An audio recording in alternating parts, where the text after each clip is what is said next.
Sorry to be late. Better get this show on the road. I know Leon has somewhere to be at 3 o'clock, so.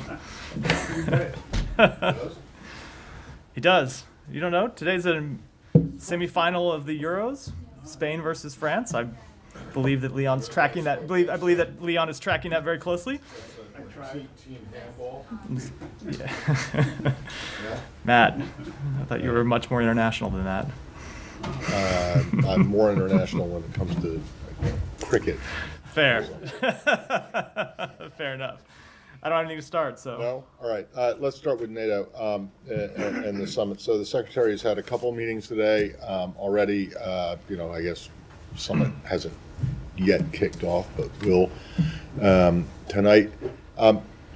Are you aware that he's heard any concerns from the people that he's spoken to so far about President Biden? No, I'm not aware of him having heard any concerns. Have you asked, or are you deliberately trying to avoid? I talked to him an hour ago, and he did not mention having any concerns with anyone. Yeah. Or I'm sorry, did not mention having heard concerns from anyone.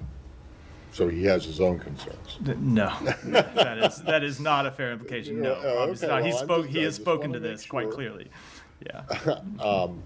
Okay, but I mean, does that mean? Do you know if they've come up? Have they come up with?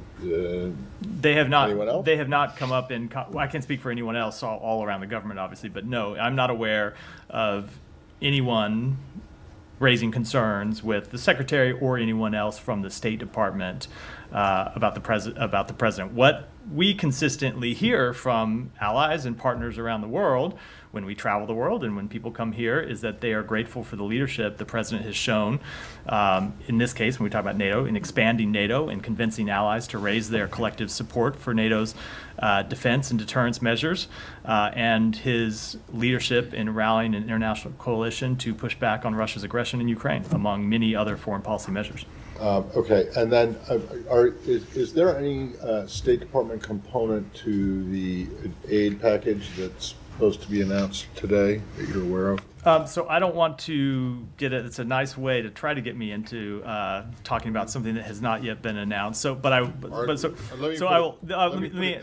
me answer it elliptically. So, elliptically. So there will be new air defense capabilities announced during this summit, both by the United States and by other countries. There will be other new defense commitments announced, and of course, the State Department does play a role in all of those. Right. Well, other than I think that at this event this morning, he said that something about $7 million in protective gear equipment for Ukrainian women's armed forces.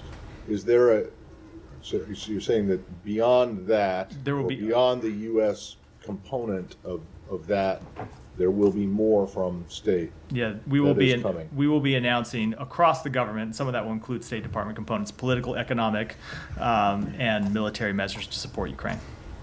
Thanks. Yeah, go ahead.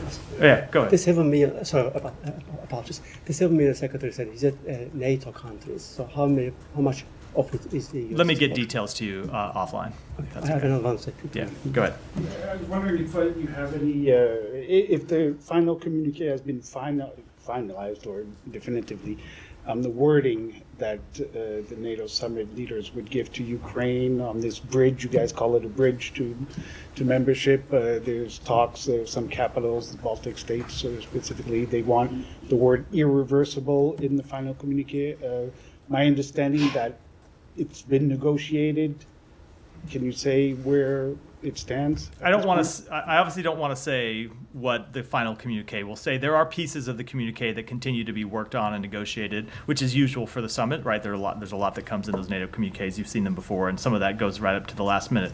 I will say that a significant amount of time has gone into discussions about the wording about Ukraine's path to membership. The secretary talked with President Zelensky directly about this when we were in Ukraine several months ago. It was a significant portion of discussion at the NATO foreign ministers meeting last month that the secretary attended in Prague.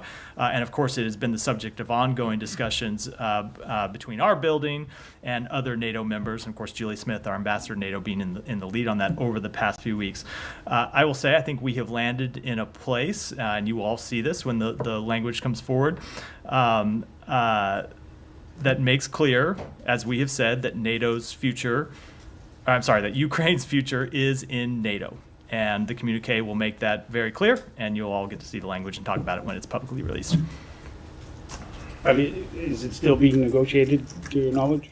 There may be pieces of that part we have largely, I will just say that language we have largely settled on. There are other pieces of the communique, and maybe some smaller pieces of that piece of it that we're still negotiating That as well. part of it is That part is settled. largely settled, yeah. Said? Thank you. Can I move on? Yeah. Okay. I didn't think you were going to ask me a NATO question when I called on you. So. I do have my NATO questions, but let's talk about Gaza. Okay.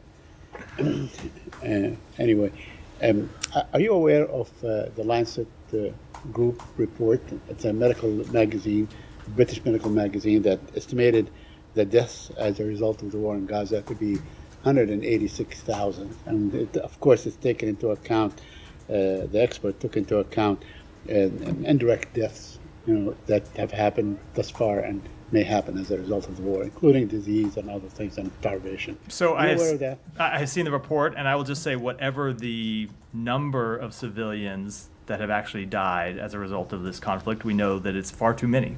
Yeah. And far too many civilians have been needlessly killed as a result of this conflict.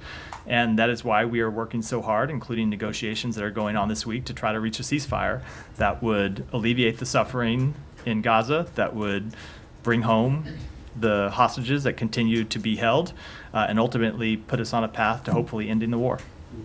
So, are you concerned that the figures could be far more staggering than what we've seen published by, let's say, the Ministry of Health in Gaza? I mean, I remember early on, the Assistant Secretary of State Barbara Lee told I guess one of the committees on Capitol Hill that the deaths may actually be more than what the ministry, the health ministry, I'm not saying. Sure. The death toll could very well be more. We know there are potentially people who are under rubble who have not been counted. But it goes to the point I was making. Whatever the number is, the reported number already is far too high. Reported number already is unacceptable. The number of civilian deaths. So, of course, something higher than that would just be further tragedy. But we long ago passed the stage where this has been a horrific human tragedy for some time. You're smirking. Go ahead with another question. Yeah. Please. Absolutely not. I'm not even going to entertain that. I'm not even going to entertain that. Please. Saeed, go ahead with another question. Thank you. It's ridiculous. I wanted to ask you about the status of the talks. I know yesterday you said, and Kirby at the White House, your colleague at the White House said that that you are a bit optimistic, although there are gaps. Are we any closer today? Do you have any assessment as where we are today, and so on? And of course, Hamas is saying that the latest Israeli attack actually may jeopardize ceasefire talks. So, as I said yesterday, neither want to negotiate in public, nor do I kind of want to offer ongoing daily assessments of where the talks stand. As we said last week, when we got the proposal back from Hamas, we saw room for progress and room for hope that we could reach a ceasefire, and we continue to work hard to pursue a ceasefire because of, as I said, the immense ongoing suffering in Gaza that we want to alleviate, which we know a ceasefire is the best path to accomplishing. And my last question now, the Israeli Prime Minister is expected to come to the city in 2 weeks and so on. Is it your assessment that he actually would come and speak before Congress if a deal has not been arrived to? What is your assessment of his visit? And will he, let's say, be received at the State Department? I don't have any independent assessment to offer of whether he'll come or not. All I can tell you is Congress has invited him and he has accepted the invitation. I have no reason to think that he won't come. As to any meetings with the executive branch, I don't have anything to announce today. Thank you. Just to follow up on Yeah, sure, go ahead. that, any update on the negotiations with Hezbollah also? No, I spoke to this some yesterday. It remains our assessment that the best way to reach calm in the north is to get a ceasefire in Gaza. It's not to say it's the only way. We continue to pursue diplomacy to resolve the conflict in northern Israel and southern Lebanon and to try to de-escalate the conflict and keep tensions from rising further. But that remains a very tough goal as long as the conflict in Gaza continues to wage. And so we do, and you heard the president say this when he outlined the ceasefire proposal several weeks ago, that we believe then, and we continue to believe, that the best way to find a path to calm in the north is to first achieve a ceasefire in Gaza. Yeah. In the region. Yeah. It's been over a month since the U.S. detained, or sorry, it's been over a month since the Houthis detained dozens of UN staff and civil society members, as well as former locally employed staff from the U.S. Embassy in Yemen. Do you have any update on U.S. efforts to secure their release or hold the Houthis accountable for their attacks in the Red Sea? So first of all, we condemn the Houthis' wrongful detentions and once again call on them to release all detainees, including the United Nations diplomatic and non-governmental organization staff that they detained last month. We will not rest until all detainees are released. I can tell you that the Secretary personally has discussed this matter with partners in the region, with a number of countries, to impress upon everyone that is important that the Houthis release these workers who have nothing to do with the conflict in Gaza. There is no reason that they should have been detained, in the same way that the Houthis' attacks on international shipping have nothing to do with the war in Gaza. So do their detentions of aid workers and others. So I will just say that through these actions, these attacks that the Houthis continue to launch, they are alienating the world community and putting the peace process in Yemen, which parties, including the Houthis, have painstakingly negotiated over the last 2 years, in jeopardy. And so we will continue to impress upon them through all available channels that they should stop their attacks and they should release all of the workers that they are detaining. Simon. Could we, just staying on, in the region on Gaza, that supposed to be talks in Doha tomorrow. Is there any sort of update from the U.S. side that you can give us on the possibility of a hostage deal? There's been some positive talk last week, but are we any closer to getting a deal? I kind of answered this to Saeed's question. I don't really want to offer a daily kind of assessment of how the talks are going, other than that we are working on them. A lot of this proposal has been agreed to for some time. When you think about the proposal is maybe not the right word, but when you think about the outstanding issues or the issues that would be encompassed in any kind of ceasefire, a number of them have been essentially agreed on, maybe some fine points to be worked out for some time, and we have been down to, for some time, some of the much harder issues and much stickier issues, and that continues to be the case. We have made progress. We certainly think we're closer to a deal than we were a few weeks ago, but that doesn't mean we'll get one. You've heard the Secretary say before that oftentimes in these types of negotiations, the issues that are saved for the end are the hardest ones, and so even when a deal seems within reach, it doesn't mean you're going to get one. All we can do is continue to make clear that this deal is in the interests of Israel. It's in the interests of the Palestinian people in Gaza. It would alleviate the suffering of the Palestinian people in Gaza, so we hope we're able to come to an agreement as soon as possible.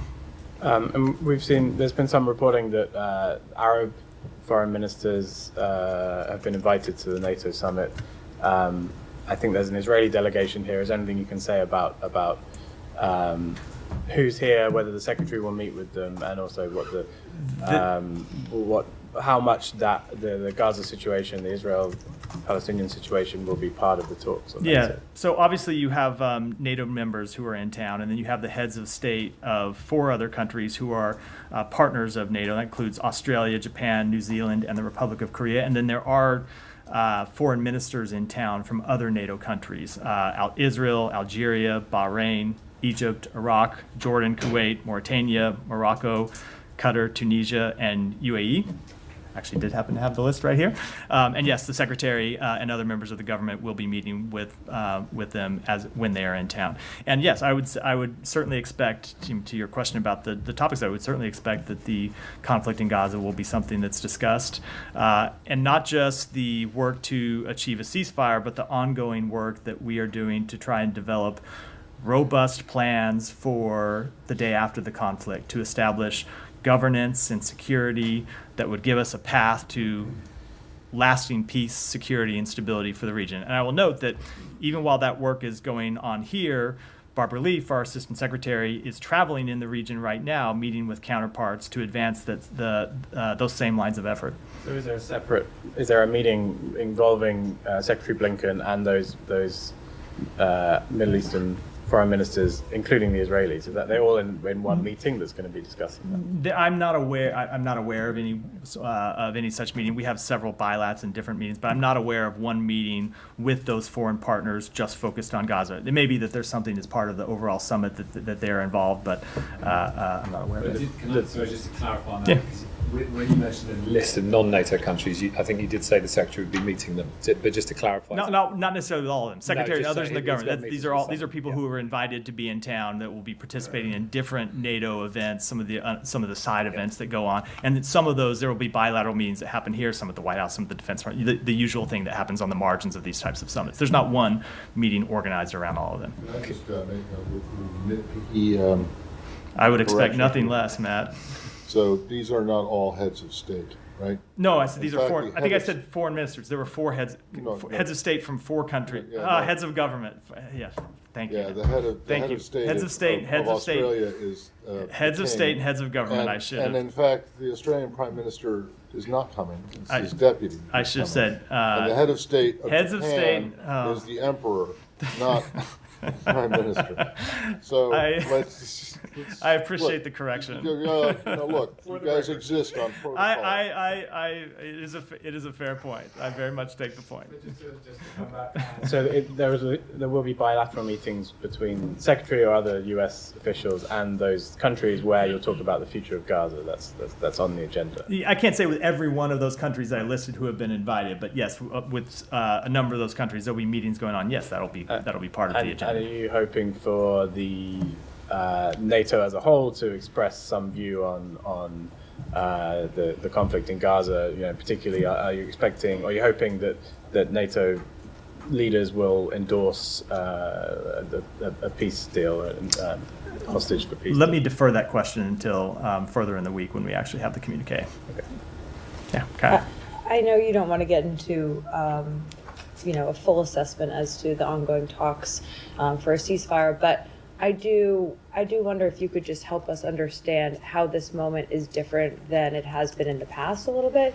It was about a month ago that Blinken said in the region that some of the changes that Hamas had put forth are workable and some are not. Mm-hmm. Is that still the case, or has that changed? I really don't want to get into that in public. Only because the secretary got into it in public. That was a different time. We're in the middle of some very intense negotiations over this right now. That was when we first received a response back from Hamas that we were characterizing. We are in the middle of some pretty delicate, sensitive negotiations right now about a path forward, and I don't want to say anything that could potentially jeopardize those. So you can't say, or you're not willing to say, if Hamas has dropped any of its demands that were made about a month ago? I just don't want to speak to it at all. Okay. And then I know we talked briefly about this yesterday with Modi visiting with Putin, but they did make some announcements, particularly with regard to continued agreements when it comes to energy and oil. And obviously that is a key factor in fueling Russia's war in Ukraine. And so I just wonder how you guys respond to that. You've been previously a little bit reluctant to criticize India for importing Russian oil. So, as I said yesterday, we have been quite clear about our concerns about India's relationship with Russia. We have expressed those privately, directly to the Indian government, and continue to do so, and that hasn't changed. Can I make a follow-up? Have you done so since this news has broken over the last 24 hours? We have had conversations with them in the past 24 hours, and I think I'll keep the contents of those private. One follow-up.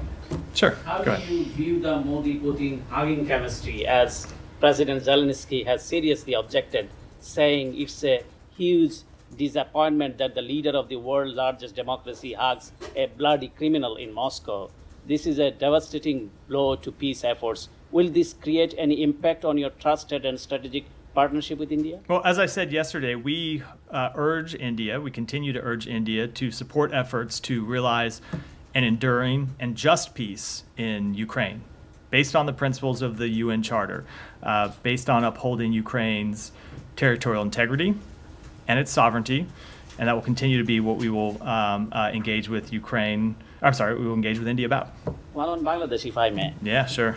At a recent public event, ruling Prime Minister Sheikh Hasina claimed that Nobel laureate Professor Yunus was not the founder of the Grameen Bank, and that then Secretary of State Hillary Clinton called her regarding Professor Yunus MD's position, with many US officials lobbying for Yunus and threatening her official. She also claimed that the US lobbied the World Bank to cancel its funding for building of the Padma Bridge.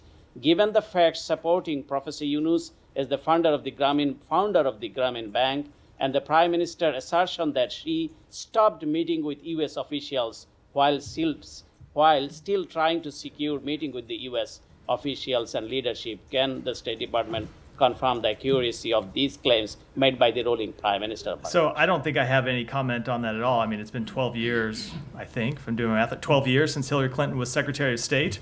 No, I don't have any comment on that. Tom, go ahead. Tom, go ahead. I wanted to ask you about a story the BBC is reporting today about Diego Garcia, which is that the US government has blocked a legal hearing on Diego Garcia, which was due to be attended by a British judge. British lawyers for migrants who are trapped on the island, who describe themselves as being held in prison-like conditions, and also a BBC journalist stopped effectively by the US from travelling there. Do you have any comment on that? So I did see that story. I looked into it, and I would refer you to the Pentagon for comment. It's entirely a matter before the Pentagon, not the State Department. I mean, it's our understanding in the reporting of this, in depth for a long time, that there is State Department involvement in this process. So I can tell you that I inquired about this before coming out to the briefing, and it is a Pentagon facility, is a Pentagon matter. State Department often has some coordinating role, but it is predominantly, if not exclusively, a Pentagon matter. So I'd refer you to them for comment. They do have a briefing this afternoon, so I would. Okay, and could you say anything about security reasons which have been quoted? And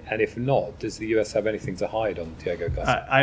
I will not say anything about security reasons because that is a matter administered by the Pentagon, so it wouldn't be appropriate for me to do so. It's not something I know about, but it's certainly something they can speak to more appropriately than me. Do you have anything to hide on Diego Garcia? No, but I appreciate when I tell you that I can't speak to a matter that has nothing to do with my department. You continue to ask me. Well, ask I mean, me. No, but as I say, it is it's fair. Look, so hold on. I'm not saying none of these are legitimate questions, but when you ask me a question like that you know I have nothing to say when it's a matter because it's like, hold on, it's like coming and asking me about something the Agriculture Department did and saying, do I have anything to hide? No, but I don't have anything to say about it because it's not a State Department matter. It's a Defense Department matter. Okay. So I would encourage you to go to their briefing and ask them questions about it. It's only you did concede in that answer that the State Department, in your words, may have a coordinating role. Some small coordinating role. It is largely, predominantly, if not exclusively, other than some small role that we often play as diplomats, a Department of Defense matter. So I would defer. I would defer to them. More broadly, on the whole Chagos Island, the situation with the islanders, the State Department does play a major role in it because there is a diplomatic, thing. There's a dispute going on between the Brits and Mauritius and the islanders, and you guys have taken a position. Do you have any guidance on whether that position has changed or not? I do not. In the past, it has been this is an issue for them to work out. I do not have any update on that question. And so while we're at it on the subject of British overseas island territories, how about the Falklands? Anything new on that? No, Matt. No? Okay. And New Caledonia? Let's go to France. Let's go to, No, we can tour the entire world. I mean, on the issue of these dozens of migrants who are trapped, basically what they describe as, that is something that you can have a view on because it's something that we know factually has been happening. What is your... I can take it back and get you an answer on that. Yeah, go ahead. Thank you. But going back to Ukraine, I have South Caucasus. Foreign ministers in the building, they had a meeting. At the very beginning, Ukrainian foreign minister pleaded the U.S. assistance for rebuilding the hospital. Is this something you guys are entertaining? So, as you know, we have provided significant assistance to Ukraine since even before this war, and certainly continuing throughout the war. And that war has not just been security assistance, though security assistance gets most of the attention. It also has been economic assistance. You've seen us provide direct support for rebuilding the Ukrainian electric grid, as well as for rebuilding other facilities that have been the subject of Russian attacks. So, the meeting was still going on while when I came down here. I'm certain it is something that they discussed in the meeting. And as I said, we will have significant military, political, and economic measures to announce over the course of this summit. Thank you. And for the yesterday's attack, do you guys support the calls for war crimes investigation? So we have long made clear that we support investigations into war crimes and potential war crimes committed by Russia and Ukraine. On this very, very episode, yesterday's attack. So I don't have anything with specific to this, but we have long made clear that we support those investigations, so certainly it would be appropriate here. Thank you. Moving to Georgia, if I may, any comment on the EU's decision today to freeze Georgia's accession dialogue and also funding? Any comment on what? EU's decision today to freeze all the dialogue and funding for Georgia. No, I mean, obviously that is a decision made by the EU and something that they can more appropriately comment on, but I know that they have made clear, as we have made clear when it comes to our relationship with Georgia, that there would be consequences for Georgia's democratic backsliding. And where are you at in terms of comprehensive review with Georgia? On comprehensive, the review is ongoing. There's a concern in Georgia that now the international spotlight is faded, so they're going after the activists, their family members, even their friends. Any comment on how the GD is taking revenge, if you want? So obviously we would oppose any crackdown on democratic dissent. That's the point that we have been making for some time. It's the point we have made about the passage of this law, and that it would be used to crack down on legitimate democratic dissent. It's a troubling pattern of behavior by the Georgian government that we would urge them to reverse. Again, final one from me on Armenia Azerbaijan. The secretary, as you know, will be hosting NATO partners, and also both ministers will be in town. Is he planning to meet with them? If not, will that be a missed opportunity? I don't have any announcements to make regarding the schedule. You know that is always the case. Is any hope for happy ending there? What's that? Any hope for happy ending at this point? We continue to work for a diplomatic resolution. Yeah. Russia's Foreign Intelligence Service said, accused the U.S. of plotting regime change in Georgia, said the Biden administration has already developed a large-scale information campaign to discredit the ruling Georgian Dream Party. How do you respond to that? So it's completely false. I think it's quite obvious that it's completely false. It's not the first time Russia has made allegations like that with respect to U.S. Involvement in Georgia and other countries around the world that have been completely false and have been absurd. And I would just point out the irony of the country, Russia, that is illegally occupying 20% of Georgia as we speak, making those absurd allegations about another country. So, yeah. Thank you so much. I'll be very impactful with your time. I have two questions. I'll put two together. The Committee for Democratic Bangladesh and Not-for-Profit Platform of Bangladeshi Americans has written a letter to the U.S. Ambassador in Bangladesh regarding legal issues surrounding Dr. Muhammad Yunus. The letter criticized the lack of action from U.S. government, and the President of the United States was overwhelmed by Dr. Yunus' too powerful American lobby. Trial court in Bangladesh found Dr. Yunus was not paying his own taxes either. What would be a likely response from the U.S. government to the concern raised by the committee? And my second question also, what is, I know that everybody was talking about Modi's visit, and my concern is, I want to know your response about what is the U.S. Perspective on Indian Prime Minister Modi visiting Russia and Bangladeshi Prime Minister visiting China at the same time. Thank you. So with respect to Dr. Yunus, we continue to monitor closely developments in the case against him. We have expressed for some time our concern that these cases may represent a misuse of Bangladesh's labor laws to harass and intimidate Dr. Yunus. As a key economic partner to Bangladesh, we also worry the perceived misuse of labor and anti-corruption laws could raise questions about rule of law and dissuade future foreign direct investment. With respect to the two visits, I've already spoken to the Modi visit. I don't have anything to add to what I said. And with respect to the visit to China, look, we understand that countries engage with China. We engage with China. The Secretary has made 2 trips to China himself, so I don't have any further Thank comment you so on much. it. Yeah. Thank you very much, Matt. 2 on Pakistan, 1 on Afghanistan. The other day I saw a leg of a human being torn apart with whom I had a dinner here in Washington, D.C. a couple of years ago. He was a senator of Pakistan, and he was killed in IED blast in the tribal areas where I'm from. Today, a captain was killed over there. You and Vedant both believe that because of the last couple of years, because of Imran Khan, I might have asked a lot of questions about him. But I also asked a question that whatever these decisions have led to is now there is a terrorist war over there where the U.S. military agrees on it, the Pakistani military agrees on it, but because of Imran Khan, the situation has become so confusing in the KP region that it has become very difficult for the government to take decision whether they should do this operation or not. Have you given any guidance or any support to Pakistan to go ahead with this operation that they're planning to take or no? So first of all, let me just offer my condolences to the loss of what I understand is a personal acquaintance of yours. And number two, I'll just say that the Pakistani people have suffered greatly at the hands of terrorists, and we have a shared interest in combating threats to regional security. We partner with a range of Pakistani civilian institutions and regularly engage the government of Pakistan to identify opportunities to build capacity and strengthen regional security. Second one is this journalist was killed, and I had asked about him a couple of times as well. Yesterday, the Kenyan court where he went, Pakistani journalist went to Kenya and got killed over there. My father served the longest term in jail of 9.5 years as well, so I do like to think at least about my journalist colleagues.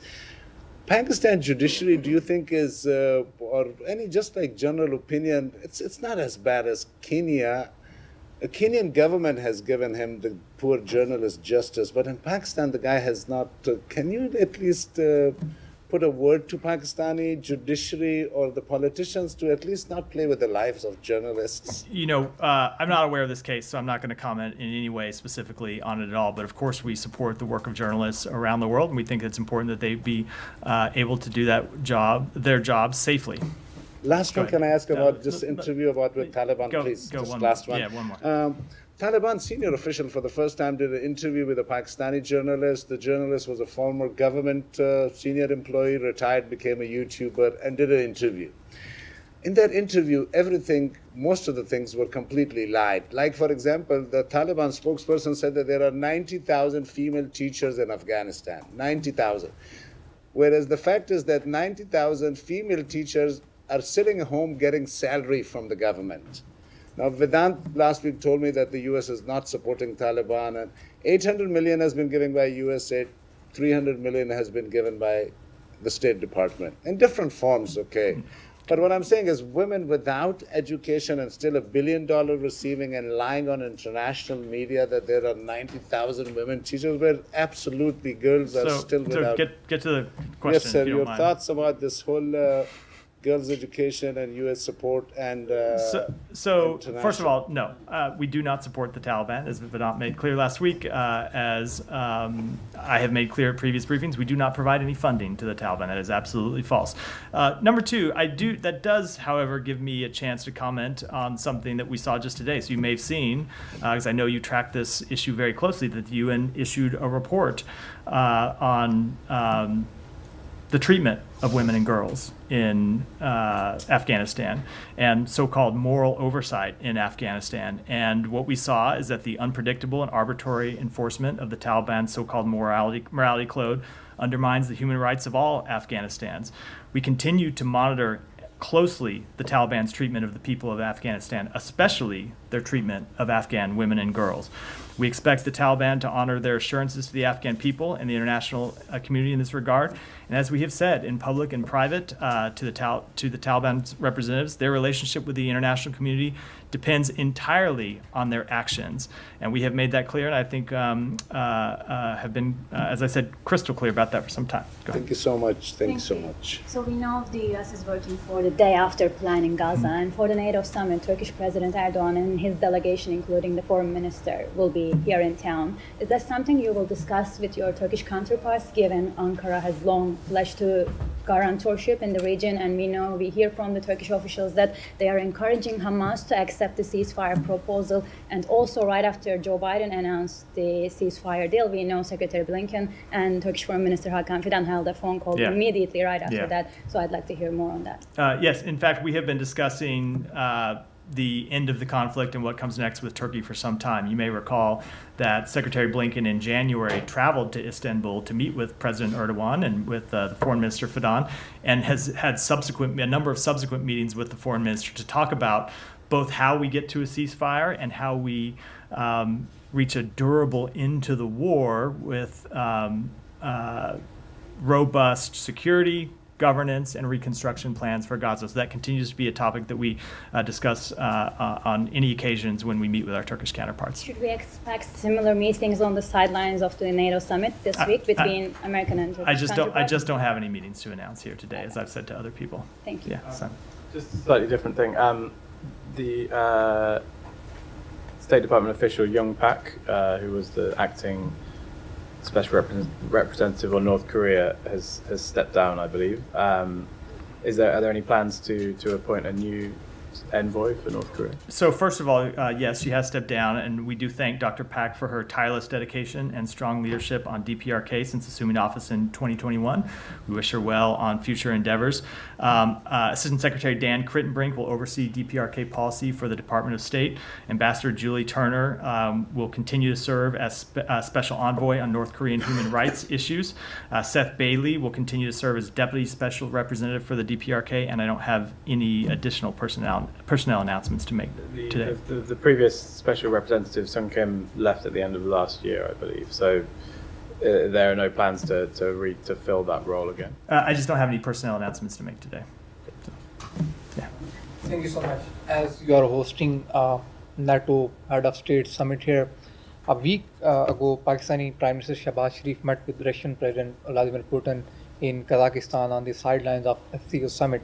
And he suggested President Putin that he must consider barter trade as a means to counter Western financial sanctions. And he also referred Pakistan and Russia bilateral barter system trade from 1950s, 60s, and 70s. So how will you respond on that? I don't have any comment Secondly, on that. with the number of resolutions from the US Congress, number of letters from the lawmakers to President Biden, Secretary Blinken, and number of many other things regarding the Pakistan democracy, election interference or election investigations, that all these things are believed that Imran Khan followers are backing, and they are like asking their representative here to do this. Now there is a backlash on the Pakistan embassy here. The Pakistani ambassador here, Sardar Masood Khan, he was just removed unduly, and he didn't just completed his diplomatic tenure, although he was a political appointee. But this is something like it is believed in Islamabad he was failed to fulfill the all the things what he was given. Like he didn't make it happen. Like he didn't stop all these things, the resolutions for the that are coming in the favor of Imran Khan. So this is something very clearly visible that how the Pakistani democracy is running and who is running it. So how do you see this? I was not aware of that case until you raised it, so I don't have any comment. Go ahead. This morning on Capitol Hill, the UN Special Rapporteur for Human Rights in Iran was talking to some lawmakers and giving a congressional briefing about the various massacres in the 1980s as well as the contemporary status of human rights in Iran. He, as part of his remarks after the event, he spoke a bit about the Biden administration's policy towards Iran, and basically denied or rejected the idea that there is an overarching strategy for Iran that has been laid out by the Biden administration, at least in the UN's view or his view.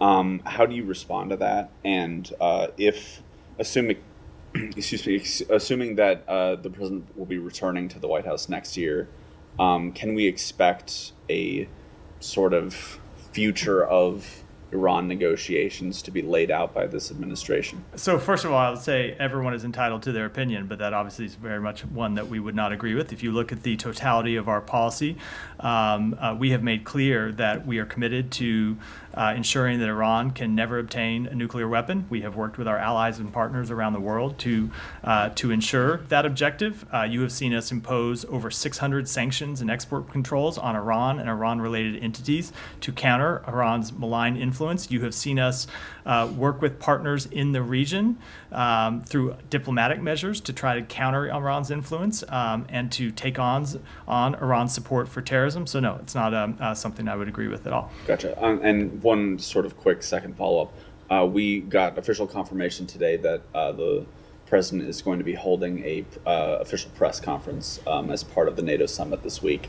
I think they announced that at the White House yesterday. Yeah, so. the official or unofficial description was it's going to be a big boy press conference for the president. I was wondering if you could confirm for us whether this is going to be another situation where it's a joint press conference with other leaders, or whether this is going to be a standalone thing. So I will let the White House speak to the president's schedule, but I think they made clear yesterday he plans to hold a solo press conference. Gotcha. So with that, we're out for today. Thanks.